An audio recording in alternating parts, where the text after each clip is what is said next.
Eh bien, il se trouve que ce sont surtout des jeunes adultes qui ont profité de cette crise sanitaire pour faire leur premier pas en bourse. C'est ce qui ressort, c'est ce que nous révèle une étude de Kantar pour l'AMF. Bonjour Bruna. Oui, bonjour David. Bruna Basini, rédactrice en chef adjointe au JDD. L'AMF qui déjà nous avait dit qu'un million, je crois qu'elle avait dénombré 1 million de nouveaux boursicoteurs qui sont arrivés en 2 ans en bourse.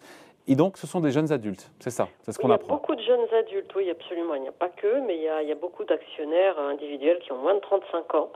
Et si on veut dresser un portrait un peu plus, profiter davantage de ce portrait, disons qu'il s'agit quand même toujours d'hommes à 72% qui sont actifs, à 55% et de catégories socio-professionnelles supérieures. Mais en y regardant d'un peu plus près, on remarque qu'il y a quand même beaucoup de femmes parmi les nouveaux entrants et des profils un peu moins diplômés. Et en 2 ans, on a vu un quasi-doublement du nombre d'actionnaires individuels de moins de 35 ans. C'est pas rien, Oui. quoi. Hein. Non, c'est pas rien parce que en fait, ce qui s'est passé quand même, c'est que la ruée, elle s'est produite en mars 2020, pendant le premier confinement. Et que s'est-il passé? Ces personnes avaient du temps. Ils ont dû faire des économies, un peu forcées comme tout le monde, et donc ils ont eu envie d'aller jouer, pour certains, leurs économies en bourse. Et évidemment, ce sont les indices des marchés qui n'ont cessé de grimper qui les ont séduits. D'ailleurs, ceux qui ont eu la bonne idée d'investir quand le CAC a atteint son plus bas le 19 mars 2020 ont engrangé depuis le 31 décembre dernier 37% de gains. Voilà. Donc, la question après, c'est de savoir s'ils sont restés ou pas. Parce que s'ils sont venus juste pour faire un coup, et quel coup? Non, je pense qu'il y a eu au-delà de l'envie de faire un coup et d'avoir du temps pour s'en occuper, il y avait quand même l'envie. Ils ont commencé à comprendre qu'ils avaient intérêt à avoir des actions pour diversifier leur patrimoine à long terme et puis avoir des rendements évidemment plus attractifs que les livrets ou les fonds en euros. Puis il y en a d'autres qui avaient peut-être envie aussi de soutenir l'économie française et, disons-le aussi, peut-être aussi d'aller vers une épargne plus durable et plus équitable. Après, on a un nombre total, quand on regarde le nombre total, encore une fois, d'actionnaires, de particuliers actionnaires individuels en direct, apparemment ce nombre total est resté stable. Ça veut dire que des actionnaires plus âgés ont vendu, sont sortis de la bourse, puisqu'il y a eu plus de jeunes adultes. Mais en fait, ce qui a pu se passer, c'est qu'il y a eu quand même un très fort rebond des marchés. Donc, effectivement, beaucoup d'actionnaires qui étaient présents sur les marchés depuis longtemps ont dû sortir pour réaliser leur plus-value. Et il est vrai que le nombre total des actionnaires individuels en direct, en bourse, c'est autour de 3,3 millions de personnes en France. Et donc ce taux, il est resté stable. Stable et bas. On a connu des niveaux beaucoup plus importants. Absolument. Mais quand même, ce qu'on constate, c'est que les Français qui ont les patrimoines les plus aisés ont continué à investir. Ils se sont même renforcés. Entre mars 2019 et mars 2021, le taux moyen de détention en actions en direct des personnes qui ont des revenus mensuels de plus de 6 000 euros par foyer par mois est passé de 19,4 à 25,7%. Donc, qui détiennent des actions en direct et après il y a aussi ceux qui ont des actions de manière indirecte au travers des contrats d'assurance vie, des SICAV FCP sur leur compte titre ou leur PEA. Oui, alors là, ce qui est intéressant, c'est qu'il se passe deux choses.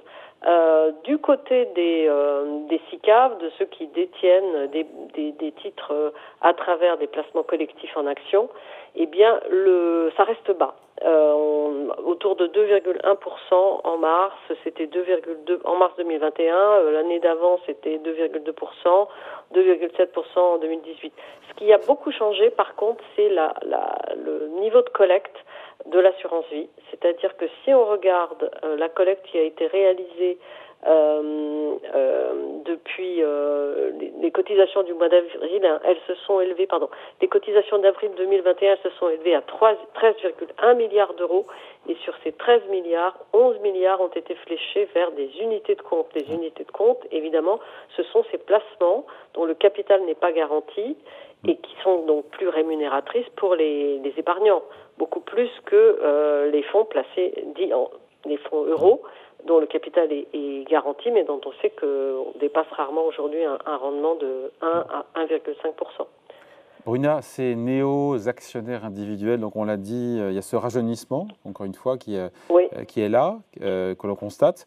On en sait un peu plus sur les stratégies qu'ils mènent. Est-ce qu'ils ont, voilà, ils ont sûrement moins de moyens, c'est normal que leurs aînés, mais ils ont des stratégies, encore une fois, peut-être plus offensives? Alors, je pense qu'ils ont des stratégies plus offensives, mais surtout, ce qu'il faut souligner, c'est que ce qui les a beaucoup attirés, ce sont les offres très attractives des néo-courtiers.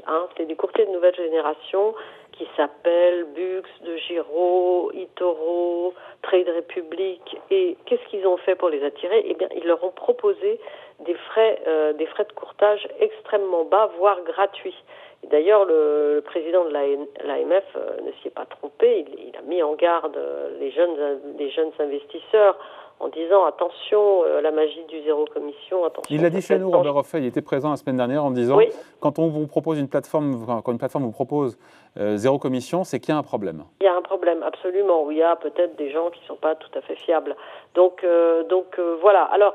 Ensuite, ce sont ces néo-courtiers qui en ont attiré beaucoup, qui ont des formules de placement de type fonds indiciels cotés, et donc cet argent, il va finalement vers ce type de placement indiciel. Et ce sont eux qui placent les ordres en fonction d'un prix d'entrée, etc. Il y en a.